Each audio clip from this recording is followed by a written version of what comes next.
All right. Good afternoon, everyone, and good morning to those who are on the West Coast. Thank you for joining us for the second MOA webinar of the year, Burnout Strategies to Combat Workplace Fatigue. Before we get started, there's just a few housekeeping items I'd like to make you aware of. If you haven't already done so, make sure that you've renewed your MOA membership and encourage your colleagues to do the same. Also, a reminder, if you haven't logged into the MOA community, I encourage you to do so. The community is the primary location for many helpful resources. To access the community, simply visit moa.nacta.com. If you have any questions regarding the MOA membership in general, please don't hesitate to contact either Cassandra Garcia or Julie Work at the National Office. Their number is 440-892-4000. And now for today's webinar. If you have a question throughout the course of the live webinar, feel free to choose the chat feature on the bottom right-hand corner of your screen. Please note there will be a brief question and answer session at the conclusion of today's webinar, and the majority of questions will be addressed during that time. Today, we are extremely fortunate to have Dr. Lauren Tashman, a certified mental performance consultant with the Association for Applied Sport Psychology, providing mental performance coaching, leadership advising, and team organization consulting in sport, exercise, and non-sport performance settings in New York City. She's also a mental performance coach for Canada's national women's softball team, and she's spent the last 7.5 years working in Division II. Lauren, thank you for being here with us today and discussing strategies to combat workplace fatigue. But before we get started, I think it's helpful for us to learn a little bit about you and your connection to burnout. So tell us a little bit about yourself. Sounds good. Well, hello, everybody. Thank you for having me on today. I'm really excited to talk to you about this topic and share what I have learned about it over the years and what I do to help people work on it. So I guess for me, my first experience of burnout was in my own performance pursuits. I grew up doing equestrian show jumping for 13 years. In the summer before my freshman year of college, I had a bad experience for a couple months with one of my horses. And at that point, I think at that time, I didn't even realize that I was burned out, and it kind of all came to the surface at that point. I took some time away from riding and noticed some changes in myself and noticed some changes when I decided to actually go back and give it another try for a few more years. So when I finished undergrad and went to grad school for sports psychology, I was searching for a topic to research and kind of thought of the idea of burnout. And my interest actually was at first in athletic burnout, and I really wanted to study that since I had an experience with it. And my advisor at the time was like, that's been done a million times. There's already a lot of people doing that. Find something else. But I didn't want to let go of burnout, so I actually switched kind of the lens of that to focusing on coach burnout, and did a project looking at the experience of burnout by coaches and the relationship between burnout, perfectionism, and perceived stress in collegiate coaches. And really finding that there was a relationship, that how you perceive stress matters, and your kind of perfectionistic tendencies also play a role in your potential experience of burnout as well. And then over the years since then, because of my kind of research interest in that, it's been something that I've worked on with many clients over the years, particularly as I've shifted more into working a lot with coaches and working with them individually on their leadership, but also with kind of like the team culture and all that process of working with their teams. Gotcha. So burnout is this word that we just kind of throw around, but could you tell us, like, really what is burnout and how do we define it? Yeah. I think the simplest way I can put it is it's a state of fatigue and a state of disconnection. I think the three impairments that we typically see when we're talking about a true experience of burnout are emotional exhaustion, like you just feel like you don't have that emotional or mental energy anymore.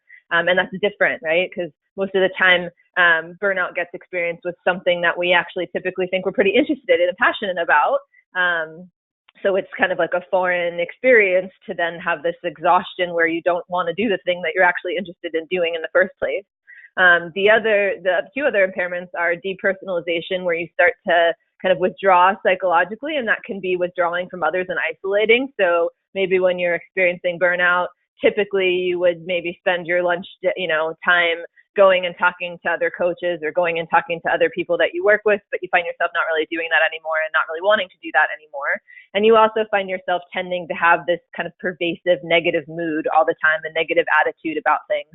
And then the last piece is a reduced sense of personal accomplishment, where you might still be accomplishing things, but you don't necessarily perceive it in that way. Or maybe you've gotten to the point where it's kind of a self-fulfilling prophecy. You don't see any accomplishments, so you're not really putting yourself out there to accomplish things, and it kind of creates this negative cycle. Gotcha. So you kind of presented, a lot of different facets to burnout, but what really contributes to burnout? There's quite a number of factors, and I think that's what makes it interesting, but also challenging on the individual level to really understand. I would say one of the things that fundamentally across everybody that plays a role in burnout is the psychological needs that we have, that we strive to get met. So after food, water, shelter, all the actual safety and kind of survival needs are taken care of, we have 3 other needs that we're always striving to get met. We need to feel competent. So we're growing, we're developing, we're accomplishing things. We need to feel autonomy. So that sense of being in control and having control. Now, interestingly, with that one, we don't want too much control because that can be challenging too, but it's really hard for us if we feel like we're not in control at all. And then the last piece is relatedness, not just being around each other, but really feeling that connection, that similarity, that wanting to strive for the same thing. So in a lot of our interactions, especially in our world of work, we're striving to get those needs met. And if we're not feeling like we're getting those met, then over time that can result in the experience of burnout. There's also kind of both personal and situational factors. So obviously the personal ones may be a little bit more controllable, but not necessarily because they're within you. But things like, basic personality factors, like whether you tend to have a more pessimistic or optimistic outlook. We've seen a lot of good research show that if you have a tendency to be more pessimistic or kind of like the glasses half full type of mentality, then that can lead to more potential for experiencing burnout down the road. We also see that if you tend to experience stress more, so you have more kind of high trait anxiety where you experience stress more often in more situations, that can lead to burnout down the road too. But then the factors of things that are going on around you also play a role. So the environment that you're in, in your world of work, whether that's the immediate group that you work with, the athletic department you work in, the university environment, the environment in the city that you're in, or the division level that you're at, all of those things can certainly play a role in your experience. And the challenge of those side of things is that those are largely outside of your control unless you want to pick up and move to a different place. I would say, and from my own research, there's also obviously links to perfectionism, as I mentioned before. So we tend to look at perfectionism in kind of 2 different ways. There's the one way of looking at it, like there's this notion that there's kind of positive and negative perfectionism. Now, I'm not saying that, perfectionism is positive, but the idea of being someone who strives to achieve is very positive, right? You put yourself out there, you put in effort, you try and accomplish things. That actually, from my own research with coach burnout, did not have a relationship with coaches' experience of burnout. If they were kind of more achievement strivers and had that side of perfectionism, there wasn't necessarily a tendency that would result in burnout. But the more maladaptive side of perfectionism, where it's a lot more about concern about how others are thinking about you, rumination, kind of the negative tendencies that can sometimes come along with being a perfectionist, those tend to make you more susceptible to experiencing burnout. The other way to look at burnout is perfectionism is who the perfectionism is placed on. You can be a perfectionist about yourself, like I think it's important that I'm perfect, right? And I try to be perfect. You can expect others to be perfect. So I work with you and I expect you to be perfect, or at least try to be. And then you can have this view called socially prescribed perfectionism, where you think that in general, the kind of environment that you're in, there's an expectation to be perfect, right? So those tend to play a role as well. And obviously, the more you are a perfectionist yourself and expect others to be, the more challenging it is down the road for potentially experiencing burnout. Wow, a lot of information there. Good stuff. But if we could maybe take a step back and talk about environment, right? Because if I think about environment, I think that causes stress. But can you tell me the difference between stress and burnout, and if there is a difference? There is a difference, and I would say the best way to look at it is that stress can, over a prolonged period of time, turn into burnout, right? So stress basically is about all about perception. It's how you look at a situation that you're in or a situation that you're experiencing, and then also how you look at your capability for handling that. So if I am currently in a situation where I'm like, okay, this is super important that I get this right. The demand is really high, like I only have a few days to get this done and it's got to be done really well. Then kind of my perception about the importance of the situation, the demand being placed on me is really high. If at the same time, I'm concerned about whether I have what it takes to take care of that demand. And so there's kind of an imbalance there between, okay, this is really important. It's very important that I take care of this situation. I'm not really sure that I can handle it, or how's that going to go? That's when we see that kind of negative stress occurs. Now, we all experience stress. It's a function of life. There's no way to get around it. So there is a difference between experiencing bouts of stress and kind of acute stress, and then more kind of chronic stress and prolonged stress over time. Since stress is really about the perception piece, the more prolonged stress you experience and the more stress you experience in different ways and in kind of different veins of life, and the more negative you are about that, and the more kind of negative attitude, I would say, that you have about that has the potential down the road to turn into burnout. Interestingly, though, something that's come up recently about burnout that I think loosely relates to this idea of stress is that we can become burned out both by things that we find boring and things that we're passionate about. So both ends is a continuum, right? When we're kind of not stressed enough. So let's say like every day or a big chunk of my week is, paperwork and doing stuff that I'm like, I really don't like this. I know I have to do it, but I really don't like this. And I really don't see the connection to kind of bigger purpose about what my role is here. That has just as much of a potential to result down the road at some point in burnout, as does the other end of the continuum, where that's the stuff you're super passionate about. You love it, so you invest yourself in it a lot. So down the road, you experience burnout. Gotcha. So how would we, and it makes sense that we kind of get ahead of burnout, right? So that it doesn't get to this point where we are like super fatigued and all of that. So what tips do you have for us to kind of recognize burnout, particularly when we're in jobs and positions where we're working long hours and weekends and, through the summers? And so what information might you have to share around that?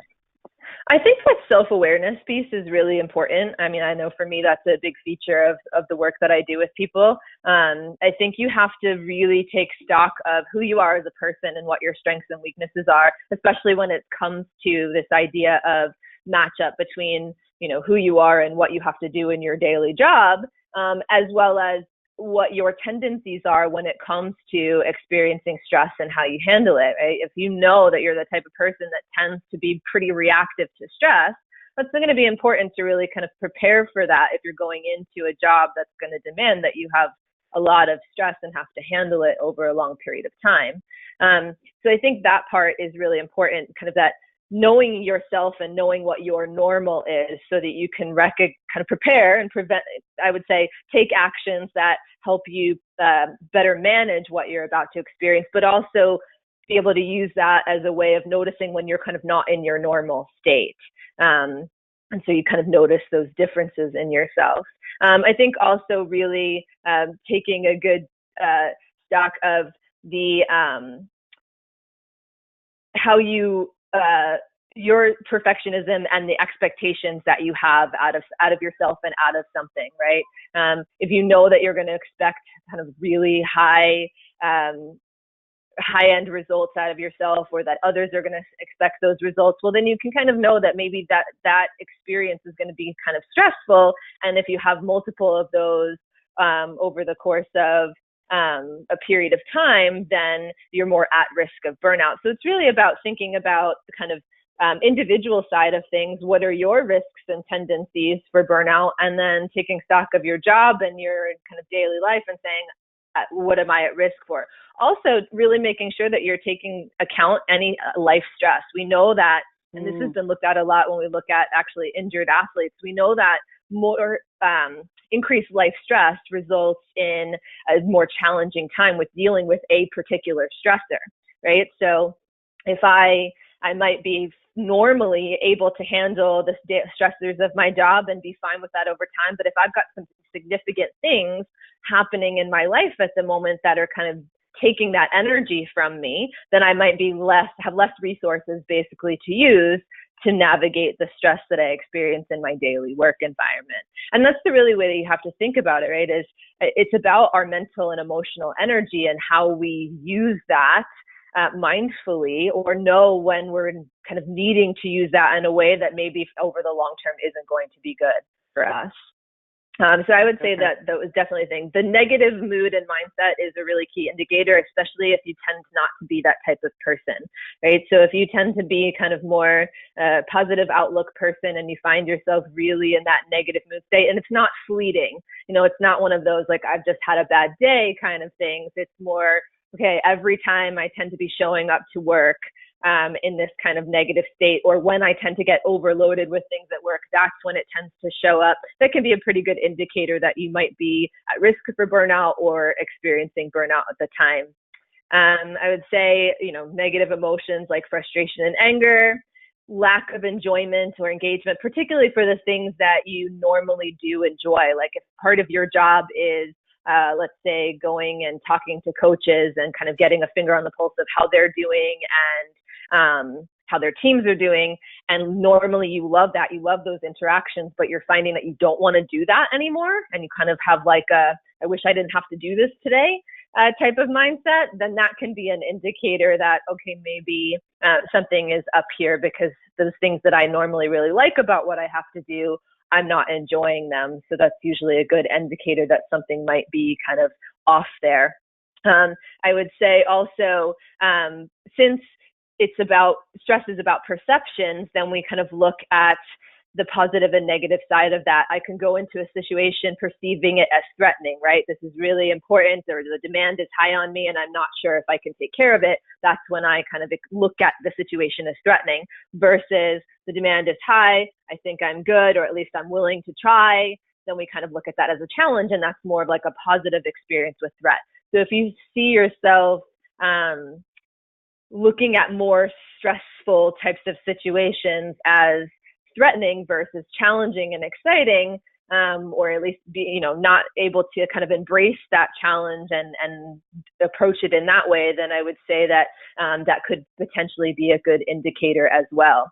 And I think the last thing that might be useful to mention is any changes, any physical changes that you experience. So you're finding that your back is really starting to hurt, or there's a lot of tension that you're kind of noticing. So it's not just, that's the interesting thing about stress, is it's not just all in our head, our body also experiences it too. So if you're seeing kind of changes in the way your body feels or the way you're reacting to things, that tension, changes in sleep, those can be kind of good indicators that you might be experiencing chronic stress or not having good coping for stress. And then over the long term, that could result in burnout.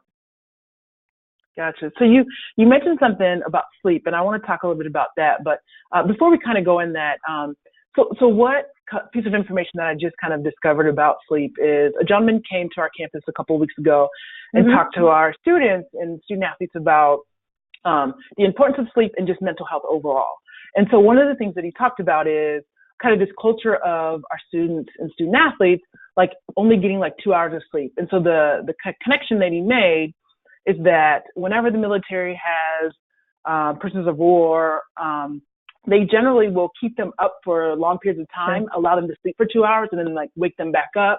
And he said that this is like what we do, or what students do as young people, and kind of think that's normal, but in the long run, it's detrimental. So if you could talk and make that connection about sleep, and to us as administrators, how if we're not getting our proper sleep, how this connects to burnout.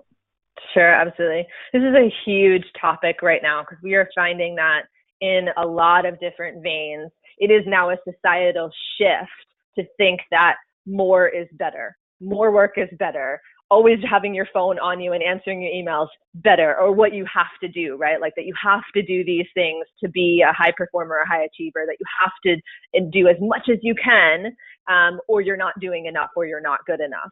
And so you see it show up in a lot of places, you know, the competition amongst athletes to be the best. So they do those things where they're having to, you know, manage school and sleep and relationships and all these other things. So a lot of times sleep is the thing that gets kind of thrown by the wayside. Like, I'll do it because I have to. And if you think about it, that's like the way we do a lot of our daily habits, right? Nobody says like, I'm excited to brush my teeth today. It's a thing that you have to do. And I think sleep a lot of times gets lumped into that. And we're never really educated about what the purpose of it is. Like, we know that we do it at night, or we can do it during the day to take a little rest, but not really about what the point of it is.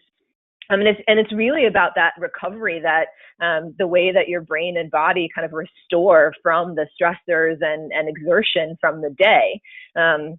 So it's tough when you have a societal culture that is saying, hey, maybe this isn't as important anymore, or that if you do it, you're not good enough because you're taking a break, and that's not productive, or that's not going to get you anywhere.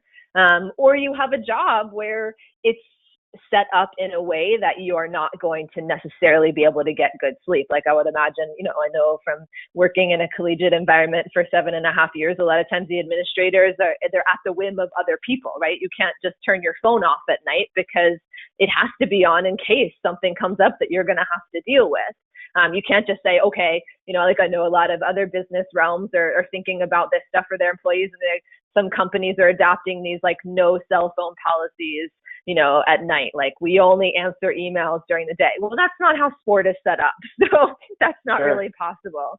I think the thing that with sleep that's important is to understand that I know people recommend like a particular time, but my understanding of it is that it's a lot more about quality than it is necessarily about quality, right? You can be getting 7 or 8 hours of sleep, but if you're completely stressed out, and so the quality of your sleep is that you're constantly waking up and tossing and turning, well, that 7 and 8 hours isn't actually a true 7 and 8 hours. And so a lot of people talk about kind of the habit forming of sleep, right? Or readiness for sleep. So there are things that you can do behaviorally to try to set up good sleep habits, right? Like, you can stop answering emails at a certain period of time. Not to say that you're not going to be available if something comes through, but you don't sit there just checking your phone when you're lying in bed at night trying to sleep. You might, a lot of times if somebody is kind of like an overthinker or has a lot of stress going on in the moment, it can be a good idea to just keep like a notebook or a journal or something next to the side of the bed and write down all that stuff. Like, okay, tomorrow I have to do this, or, you know, don't forget that, so that you kind of get that out of your head, to be able to actually go to sleep. If there's a lot of tension that's preventing, actually falling asleep, then something like progressive muscle relaxation might be useful. I know I used to have that at one point. When I just came from working at the university, so I was a professor, you know, teaching an undergrad and grad program, and kind of switched into really overseeing the grad program. I was also working kind of like full time with the athletic department, doing a lot of work with the coaches, the athletes, and all that. I had a private practice outside of there. Sleep sometimes was kind of the last thing. And so I would get into bed at night and want to fall asleep, and it just wouldn't happen.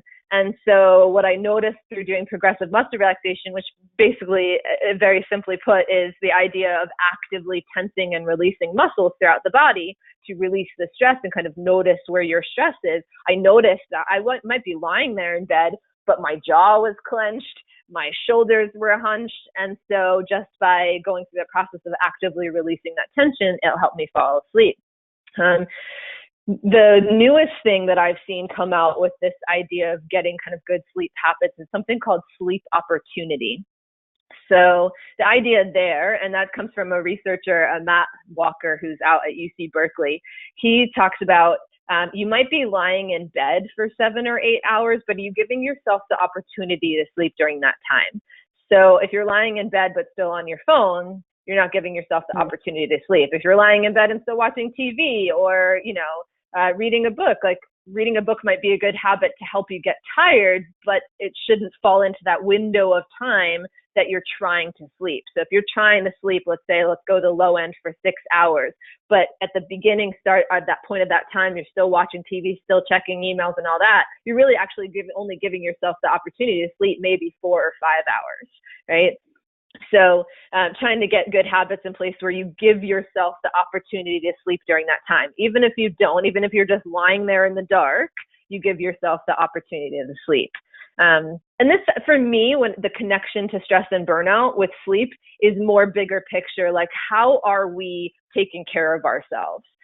What are you doing to make sure that even if your job requires that you deal with stress all the time and you knew that going into it and you actually love that most of the time, what little ways are you giving yourself the ability to mentally and physically recover from that? I mean, do you take 5 minutes throughout the day to just stand up and stretch or go for a walk outside? The newest thing, so I'm here in New York City now, and it's been all over the news that there's like this nap center that popped up that they're really trying to cater to the work environment where you can come and rent a nap pod for 20 minutes to get a nap in throughout the day. So just little ways of finding time to basically take a break and restore. I come not just from the sports psych side of things, but really from cognitive psychology and studying under a man named Anders Ericsson, who talks a lot about deliberate practice and this idea of how do we become experts.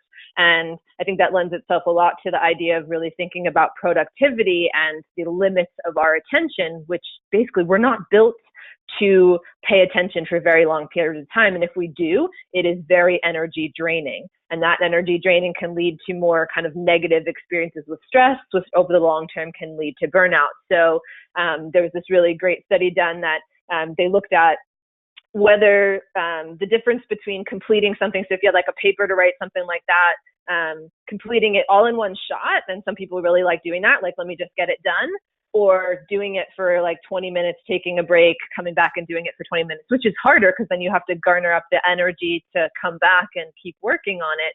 But that option actually showed better results in terms of the outcome that you produced, because you were giving yourself basically a brain break throughout that period of time. And that's how we're hardwired. We need to have really focused attention and energy and then recover, have really focused attention and energy and recover. And that actually seems to be pretty protective against stress in the future. So what are your thoughts on naps? Should we shut our doors and close our windows for 15 minutes and take quick naps, or what are your thoughts? That's a really good question. I think you have to know your preferences. And that can be in a simple way, like, are you more introverted or extroverted? That notion gets really misunderstood. People think that if you're introverted, you don't like people, or, you're socially awkward. That's really not the case. It's really about how you best draw your energy. So people who are extroverted, it's not that they like social environments more, it's that they get more energy from that, versus people who are introverted get more energy from kind of quiet or not isolating, but kind of being by themselves for a short period of time. So you really have to get a sense of what you need to be able to recover. Are you the person that needs to go and chat with people for a little bit so you kind of get re-energized? Are you the person that needs to go and maybe like drawing or something like that, just take a few minutes to do that activity kind of solo that you like? We've seen a lot of good research talking about the power of being out in nature. And so if you're in a climate that allows you to do that, can you get outside for a few minutes and just really be in that moment of experiencing and allowing yourself to experience that kind of nature around you to restore those things. So it can take quite a bit to think about like what are the things that are going to work for me, but making sure that you do something that's going to work for you and not just something in general, I think is important. Because that actually, in a weird way, picking the kind of wrong thing for you could actually lead to more stress, because that whole time you're going to be sitting there thinking that you should be doing something else, not what you're doing, right? Especially if you're one of those perfectionists. It can be pretty uncomfortable for someone who is used to high stress kind of environment, is a perfectionist, to, maybe it's that socially prescribed perfectionism where they at least think that the environment around them expects, high engagement consistently all throughout the day. It can be pretty uncomfortable to take that break for yourself, and actually really, truly take it as a break. If you're not really doing that, then it really is kind of wasted time, and it's not serving its intended purpose of restoring that energy. Gotcha. So if we can shift again, I think it's important for us to talk a little bit about racial battle fatigue, kind of what that is and its connection to burnout. So would you just tell us a little bit about it and how those two things are connected? Sure. Since if you think about what I just said about the idea of, the burnout is kind of a consequence of mental energy that gets, basically it's the experience of kind of being drained from energy, right? Racial battle fatigue is really about devoting energy to thinking that you have to, or when you have to navigate those personal and professional spaces where you feel like there's a favor towards the majority. So in my work environment, if I'm the only female, right, and everybody around me or above me is male, I might have the experience of, whether it's actual or not, feeling like I have to demonstrate my competence more. I have to show them that I'm worth it. I have to, make everybody see why I'm in this job and they didn't just choose another male. So we're like really becoming fatigued as a result of having, concentrated and given our energy to that. And since we know that there's still a favor to the majority in athletics and an athletic environment, I think that can be quite common and lead to burnout, where you're devoting that energy and that concentration to navigating those spaces and navigating that experience, and feeling maybe kind of less support in that environment. That again, it's that prolonged stress over time, the experience of those acute bouts of stress when you're navigating those moments and those experiences along the way that down the road lead to that chronic stress. So basically, you're just giving your energy to that rather than to what you need to do in your job. And again, this relates to that idea of those fundamental needs that we have. We all have a need to feel confident, to feel in control, and to feel related. And so if you're in a work environment where you don't feel those things as a result of being a minority in some way, you're going to devote energy to trying to get those needs met rather than energy towards your job, and the experience of that long term is going to be energy draining and potentially result in burnout. Plus, if you think about stress as perception, it's not fun to navigate those moments. I remember there was a point where we had just a graduate program in sports psychology at the university I was working at, and we were pitching an undergraduate program, and we got it approved. And we were sitting in a marketing meeting, with the heads of marketing to try and figure out how to market this new program to potential students and current students. And I had designed the curriculum for the most part. And so I was doing a lot of talking in the meeting. And at one point, the head of marketing, who was a man, looked at me and said, "I'm sorry, but why is this student doing so much talking?" And now I get, I look young, right? Like, I understand, but I was in a room full of men. Our department chair was a female, but she was older than me.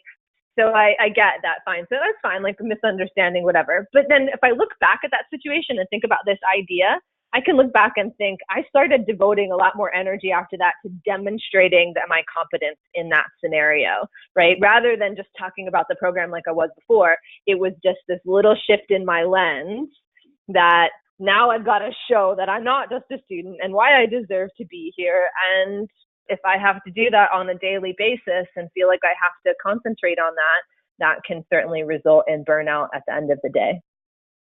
Yeah, I think, you put it well. This kind of thinking about that on a daily basis over time can really be detrimental to kind of our way of being in our wellness. Sure. And I think it's important to think about that one need that we have, the relatedness piece, that I just finished reading a fascinating book about kind of a social identity perspective on leadership. And they talk about this idea that we know we have as humans, we are in-groupers, out-groupers. And a lot of times we can get very caught up in surface features with that, right? I look like you, I don't look like you. So I'm similar to you, I'm not similar to you. And a lot of times we really don't use the right things to judge that similarity. So it's not, okay, we're all in this athletic department together, so we're similar. It's, nope, I'm a female, you're not. Or, we're of different cultural backgrounds, and so we create that. And so just those feeling not related to the people around you, again, can drain that energy in an unnecessary way. Yeah, well said. So we do have some time for some questions, and I'll read one, and it's just simply stated, how do I start saying no? That's a great question. So one of my favorite things to work on with people, whether it's, teams and organizations or individuals, is really getting clarification on what your core values are. And so, and not, broadening that out to I think some teams and people have these huge things, like 10 things that are important to me. What are the 2 or 3 things that are really important to you and really line up with your role and your job? Because no matter what happens, if I use that as a guidepost, in my interactions with people, or I use that as a guidepost to say, yes, I'm going to do this, or no, I'm not going to do that, and I'm very upfront about that, here's what's important to me, here's what's important for my job, then I think that you can use that to your advantage in knowing which opportunities to say yes to and which opportunities to say no to. For those who maybe don't want to do the hard sell no, I think another thing to remember is that we often look at kind of the goals or the tasks in front of us, like all these things we have to do, rather than really getting good at prioritizing things and knowing which is most important right now. And so we might not have to say no to something full stop, but can we say, okay, yes, I would really like to do that, but right now this has to be my focus, and I've got to give that full attention and energy, and then I will get to that. And so I think those 2 things would be 2 that I would certainly recommend. Great. One other question is, what is the name of the book you referred to on social identity perspectives on leadership? It's really that's the title of the book. I see if I have it here just to verify, but it's a social identity perspective. And if anybody wants the actual details of it, feel free to email me afterwards. I'm not sure if you guys are going to give out emails, but I'm happy to answer questions like that. It's a great look at how to understand some of the research in that area, as well as how to lead from that standpoint. They talk a lot about the notion of being a representative of one's group and really using that as a way to lead. Sure. If you're experiencing burnout, how do you not let that negatively impact your staff? Yeah, sure. I think that's probably one of the hallmarks of burnout. I didn't mention it, but it's certainly related to those 3 impairments, is that once you get to the point of even being close to feeling burned out, you start turning that outwards. That depersonalization starts turning outwards to others and not just to yourself. And that, I didn't mention that as kind of a way you could recognize burnout, but I think that's certainly one of them, is you start noticing that your interactions with people are different and you're kind of putting that onto them. Again, I would recommend the core values part, clarifying on that, and just checking in on that alignment. Not just saying, okay, these are my core values, but really using that day in and day out as your guidepost of, what you're doing and why you're doing it and what's most important. Because if you think about core values, that's the idea, right? Is we're trying to say, these are the things that I think are most important and are really representative of who I am and who I want to be.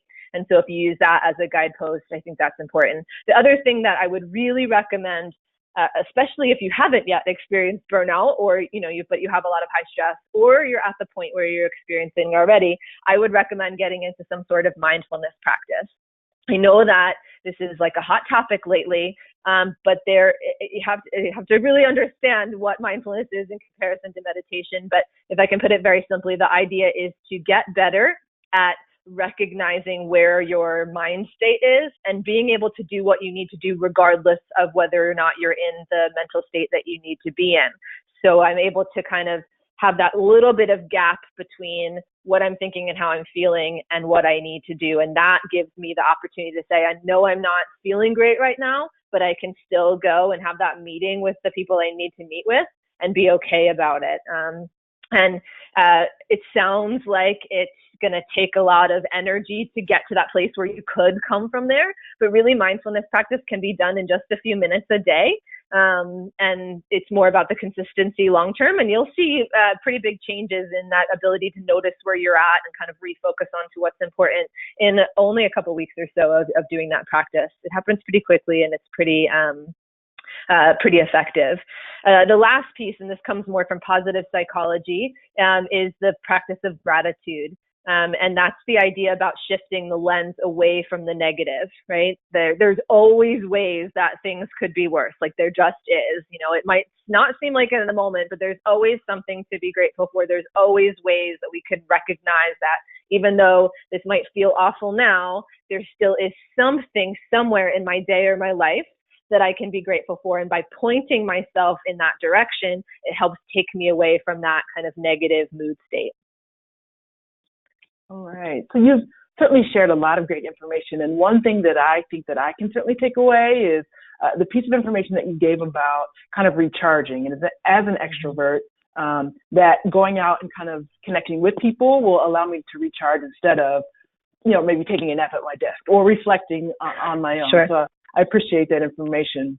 But with all the information that you've given, can you give maybe one takeaway that you think is really important that folks really need to kind of leave this conversation with this information? I would say start now. What I do, the whole idea of mental performance coaching and that whole range of things, I think people think about it more like when something's going wrong, we come in and help fix it. The way I look at it more is I'm trying to give people better ways of understanding themselves and approaching the performance situations that they're going to be in and having the coping strategies they need before they actually need them, right? So you all know, as athletic administrators, that is going to be a job that requires some stress at some point. Get in the habit now of putting in some good things and building up those coping resources so that you're better kind of armored against that chronic stress, but also have good things in place when you do start to experience that chronic stress, because it's very hard to have those things work to your advantage when you're already in that place. Sure. Well, thank you so much, Dr. Tashman. We really appreciate your time. And on behalf of MOA and its leadership, thank you again for and thank you all for taking your time to join us today. And Dr. Tashman, again, thank you for sharing your expertise. Thank you for having me. It was great. Yeah, so that's all the time we have for today. If you have any questions regarding MOA membership in general, please don't hesitate to contact either Cassandra Garcia or Julie Work in the national office. As a reminder, I hope everyone has a great rest of the day. We look forward to seeing you all at the MOA Symposium in Washington, D.C. in June. Thank you.